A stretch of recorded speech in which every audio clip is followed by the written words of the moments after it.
So find the values of x, y, z if matrix A is equals to this. Satisfy the equation A dash into A is equals to I यानी कि identity matrix. ठीक है, तो थोड़ा information के लिए, ये जो ऐसा मैट्रिक्स होता है जो A into A dash I होता है, इस मैट्रिक्स को हम कहते हैं ऑर्थोगोनल मैट्रिक्स. ठीक है, अब सबसे पहले A डैश लिखते हैं. A डैश की वैल्यू क्या होगी? A के जो कॉलम्स हैं उनको हम रोज में बदल देंगे, इजी. ठीक है, तो ये जो हमारा फर्स्ट कॉलम है ये हमारा फर्स्ट रो बन जाएगा, यानी कि 0xx. Second column will be second row, 2y y minus y. Third column will be third row. ठीक है, इतना आ गया. अब हमें चाहिए a डैश इंटू a. ठीक है, इसको सॉल्व करते हैं.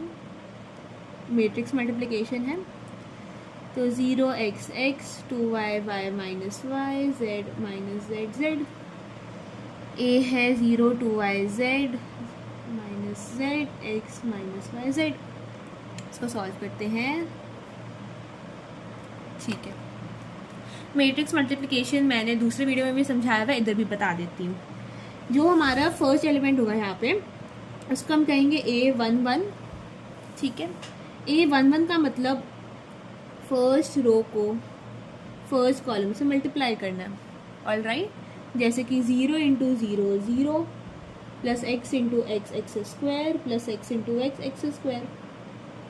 ये है a12 first row second column वाला एलिमेंट, यानी कि फर्स्ट रो को सेकंड कॉलम से मल्टीप्लाई करना है. फर्स्ट रो को सेकंड कॉलम से मल्टीप्लाई करना है. करते हैं. 0 into 2y 0 plus x into y x y plus x into minus y, यानी कि माइनस एक्स वाई. ठीक है, अब ये this is a13 first row third column. ठीक है, फर्स्ट रो थर्ड कॉलम यानी कि इस वाले रो को इस कॉलम से मल्टीप्लाई करना है. तो 0 into Z 0 plus x into minus z minus x Z plus x into Z plus x Z. All right, similarly हम ये वाले एलिमेंट्स भी निकालेंगे. ठीक है, करके बताती हूँ. अगर आपका हो गया ये सॉल्व तो आप ये पार्ट स्किप कर लेना. ठीक है, तो 2y इंटू 0 विल बी 0. या चाहिए एलिमेंट है 2 1, तो सेकेंड रो को फर्स्ट कॉलम से मल्टीप्लाई करना है. तो 2y into 0 is 0 plus y into x is x y plus y into minus y into x minus x y. ये है a22 सेकेंड रो को सेकेंड कॉलम से मल्टीप्लाई करना है. तो 2y into 2y 4y square plus y into y y square minus y into minus y, यानी कि again plus Y square. ये है हमारा a23 सेकेंड रो को थर्ड कॉलम से मल्टीप्लाई करना है. सेकेंड रो को थर्ड कॉलम से मल्टीप्लाई करना है. 2y into z 2yz plus y into minus z minus y z again minus y z. ठीक है, अब ये हमारा a31 थर्ड रो को फर्स्ट कॉलम से मल्टीप्लाई करना है.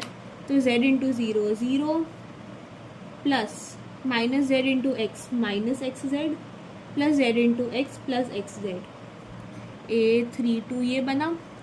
थर्ड रो को सेकेंड कॉलम से मल्टीप्लाई करना है. तो 2yz minus y z minus y z है ना, ये माइनस है ना, माइनस वाई है. तो ये a33 थर्ड रो को थर्ड कॉलम से मल्टीप्लाई करना है. तो z into Z will be Z square plus minus Z into minus Z Z square plus Z into Z Z square.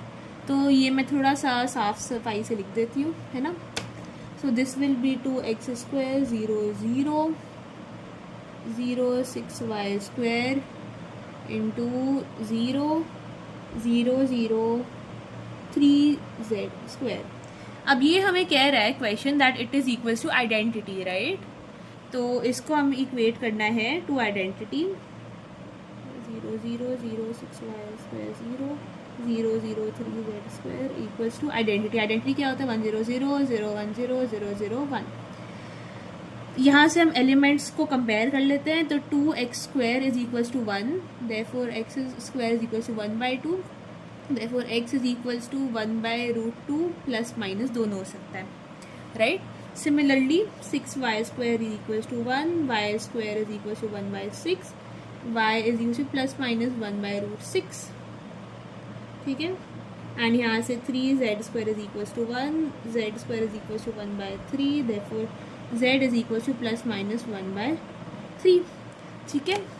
तो हमारे वैल्यूज़ आ गए, एक ये x की वैल्यू है, ये y की वैल्यू है, एक ये z की वैल्यू है, ठीक है। Thanks for watching.